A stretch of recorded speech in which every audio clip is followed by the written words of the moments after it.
नमस्कार, वंदे मातरम। दोस्तों, स्वागत है आप सबका सैनिक पाठशाला में।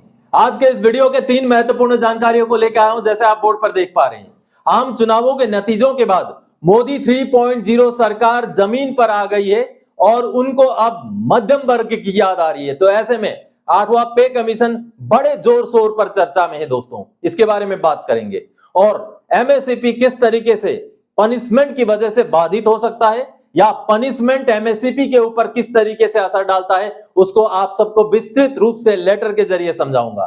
और साथ ही साथ दोस्तों, 61 साल में 1% से लेकर के 80 साल होने तक हर एक साल में 1% करके पेंशन बढ़ोतरी की मंजूरी सरकार की तरफ से, बीजेपी सरकार की तरफ से मिल चुकी है। क्या है मामला, उसके बारे में भी आज के इस वीडियो में जानेंगे। तो चलिए आगे बढ़ते हैं इन तीनों विषयों की ओर। आगे बढ़ने से पहले दोस्तों, मेरा हमेशा की तरह आप सबसे आग्रह है, अगर सैनिक पाठशाला चैनल का वीडियो आप पहली बार देख रहे हैं या अभी तक चैनल को सब्सक्राइब नहीं किया है, तो चैनल के साथ जुड़े रहने के लिए, इसका हिस्सा बने रहने के लिए और आपसे जुड़ी हुई भरोसेमंद जानकारी को पाते रहने के लिए चैनल को सब्सक्राइब जरूर करें। तो चलिए आगे बढ़ते हैं दोस्तों। सबसे पहले 8वें पे कमीशन की तैयारी शुरू। चुनाव में मिले झटके ने मोदी सरकार को मध्यम वर्ग की याद दिला दी। जमीन पर उतरे, जल्द फैसला संभव। जी हां दोस्तों, चारों ओर अभी 8वें पे कमीशन की चर्चा चल रही है। ऐसे में बहुत सारे ऐसे व्यूअर्स मेरे भी हैं जो कहते हैं कि मोदी सरकार कुछ नहीं देगी, मोदी कुछ नहीं देने वाले हैं, बीजेपी की सरकार कुछ नहीं देगी। लेकिन आपको याद दिला दूं, अब सरकार बन चुकी है, जो मिलना है इसी सरकार से मिलना है। 5 साल के लिए अगले यही सरकार रहेगी।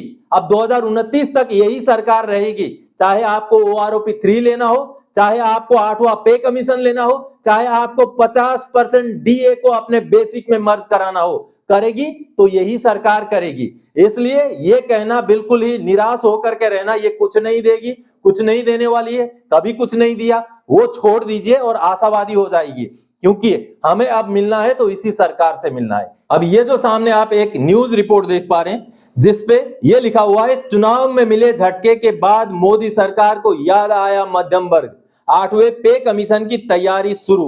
और साथ ही साथ दोस्तों, उतरे जमीन पर, और इस तरीके से और भी बहुत सारी चीजें यहां लिखी हुई है, जिससे अब बहुत सारे जगहों से, बहुत सारे सोर्सेस से ये खबरें निकल कर आ रही हैं कि अंदर खाने में 8वें पे कमीशन को गठित करने का जो जोर है, जो प्रेशर है, सरकार के ऊपर बढ़ रहा है। तो ऐसे में जितने भी संस्थाएं हैं, चाहे पूर्व सैनिकों के संस्थाएं हो, चाहे और भी सिविलियन संस्थाएं हो, वो सरकार के ऊपर अगर दबाव बनाए इस समय में, तो सरकार पर और ज्यादा दबाव बनेगा और हो सकता है बहुत जल्द 8वें पे कमीशन की गठन हो जाए, क्योंकि हमें आस इसी सरकार से लगाना होगा। आप 2029 की सरकार को लेकर अभी से प्लानिंग नहीं कर सकते। इसलिए जो मिलेगा, जो लेना है, इसी सरकार से लेना है, मोदी 3.0 की सरकार से ही लेना है। और कुछ लोग ये आस लगा के बैठे हैं कि ये सरकार बीच में टूट जाएगी, किसी का समर्थन निकल जाएगा तो सरकार गिर जाएगी। ऐसा भी नहीं होने वाला, इस बात को आप गांठ बांध लीजिए। इसलिए जो मिलना है इसी सरकार से मिलना है और अब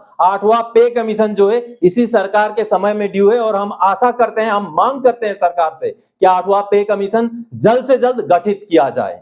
चलिए आगे बढ़ते हैं दोस्तों अगली जानकारी की ओर। एमएसपी में कैसे रुकावट बनता है पनिशमेंट, लेटर देखें और समझें। जी हां दोस्तों, आपको अगर एमएसपी लागू है तो 2 ही ऐसे कंडीशन है जो आपको एमएसपी से दूर कर सकते हैं। एक कंडीशन है, आपको ऐसा कोई पनिशमेंट मिला हो जिससे आपका प्रमोशन रुक जाए। जिस दिन आपका एमएसपी का डेट है उस दिन अगर उस पनिशमेंट का असर है तो आपको एमएसपी भी नहीं मिलेगा, और अगर आपने प्रमोशन के लिए अनविलिंग किया है तब भी आपको एमएसपी नहीं मिलेगा। अब ये जो सामने आप लेटर देख पा रहे हैं, जिसमें आप देख पा रहे हैं रिकॉर्ड ऑफिस ने पेंशनर को जानकारी दी है, फैमिली पेंशनर को रिप्लाई भेजा है। जब उन्होंने एमएसपी की मांग की तो उनको यह रिप्लाई भेजा गया कि पेंशनर को एमएसपी लागू तो था, लेकिन पनिशमेंट था उनके सर्विस में, जिस वजह से उनको एमएसपी से वंचित किया गया। आप जैसे देख पा रहे हैं, उनका डेट ऑफ एनरोलमेंट 1987 का है और डेट ऑफ रिटायरमेंट 30 अप्रैल 2006 का है। तो उनकी सर्विस 16 साल से ज्यादा थी। हवलदार का एमएसपी उनको बिल्कुल लागू था। लेकिन दोस्तों, उनका जो रेडिंग एंट्री आप देख पा रहे हैं, जो दूसरा नंबर का जो रेडिंग एंट्री है, वो उनको 8 अगस्त 2005 को मिला हुआ है। और 3 नंबर पैराग्राफ में इसके बारे में ब्यौरा दिया गया है कि 8 अगस्त 2005 में उनको रेडिंग एंट्री मिला है, जिस रेडिंग एंट्री का असर अगला 1 साल तक रहता है, यानी कि 8 अगस्त 2006 तक रहता है। और उनका एमएससीपी का डेट हो रहा है 1 जनवरी 2006, क्योंकि एमएससीपी 1 जनवरी 2006 से ही लागू था।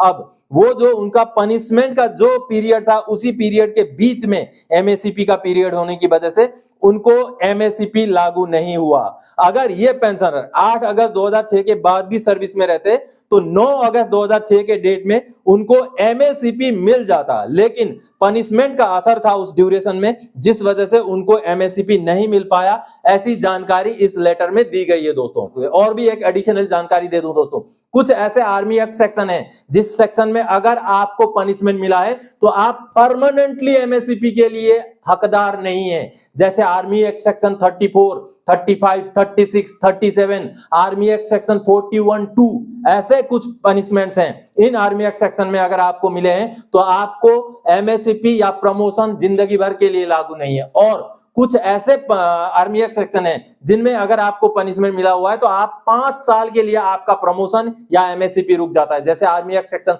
41(1), 43, 45, 46, 53, 54, ऐसे कुछ आर्मी एक्ट सेक्शन है जिसमें आपको पनिशमेंट मिल जाए तो 5 साल के लिए आपका प्रमोशन भी गया, एमएससीपी भी गया। चलिए अगली जानकारी की ओर आगे बढ़ते हैं दोस्तों। बीजेपी सरकार का जबरदस्त फैसला, एडिशनल पेंशन अब 65 या 80 साल में नहीं, 61 साल में 1%, 62 साल में 2%, 63 साल में 3%, आगे 80 साल तक हर 1 साल में 1% पेंशन में बढ़ोतरी। जी हां दोस्तों, जबरदस्त फैसला, और यह फैसला सरकार द्वारा लिया जा चुका है। जी हां दोस्तों, और यह फैसला लिया है राजस्थान की बीजेपी सरकार ने। ये सामने जो आप रिपोर्ट देख पा रहे हैं, और ये रिपोर्ट दैनिक भास्कर की है दोस्तों, 15 जून 2024, यानी कि आज की ही रिपोर्ट है। जैसे आप देख पा रहे हैं, पेंशनर्स को 61 साल के बाद हर वर्ष 1% की पेंशन अभिवृद्धि को सैद्धांतिक सहमति। पेंशनर को 61 साल होने के बाद शेष आयु के लिए प्रतिवर्ष 1% तक पेंशन अभिवृद्धि करने के मुद्दे पर राज्य सरकार ने सैद्धांतिक मंजूरी दे दी है, यानी कि मंजूरी भी मिल चुकी है दोस्तों। अब इसमें आदेश जारी होना लिखित में बाकी है। बाकी आप देख पा रहे हैं, राजस्थान पेंशनर्स मंच के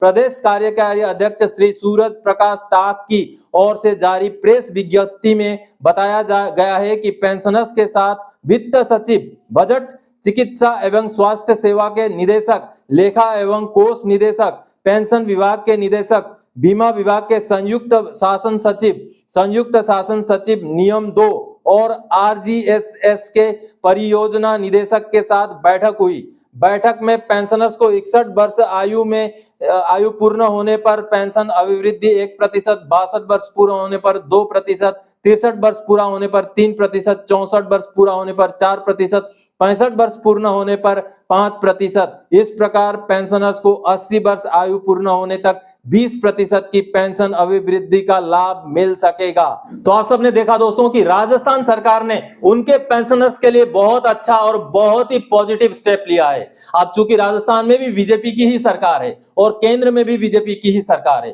तो सरकार से हमारी गुजारिश है, जो 65 साल, 70 साल, 75 साल वाला जो प्रपोजल जो कि राज्यसभा से भी पारित हो चुका है, वो प्रपोजल फाइनेंस मिनिस्ट्री में, वित्त मंत्रालय में पेंडिंग है, उसको सरकार अनुमोदित करे और सरकार पेंशनर्स को, केंद्र के सरकार के जो पेंशनर्स हैं उनको भी एडिशनल पेंशन का फायदा 61 साल से ही शुरू करके देना शुरू करे। अब कई सारे पेंशनर्स जो बोलते हैं कि बीजेपी की सरकार नहीं देती है, नहीं देगी, दोस्तों राजस्थान में भी बीजेपी की ही सरकार है और आने वाले 5 साल तक यही सरकार रहनी है, यही एनडीए की सरकार रहनी है केंद्र में। इसलिए आप भी थोड़ा सा पॉजिटिव हो जाएं और जो भी लेना है इसी सरकार से मांग करके हमें लेना पड़ेगा। तो दोस्तों आज के इस वीडियो में इन्हीं जानकारियों के साथ आया था। आगे और कोई जानकारी आपसे सरोकार रखने वाला विषय लेके मैं फिर से हाजिर हो जाऊंगा। तब तक के लिए जय हिंद दोस्तों।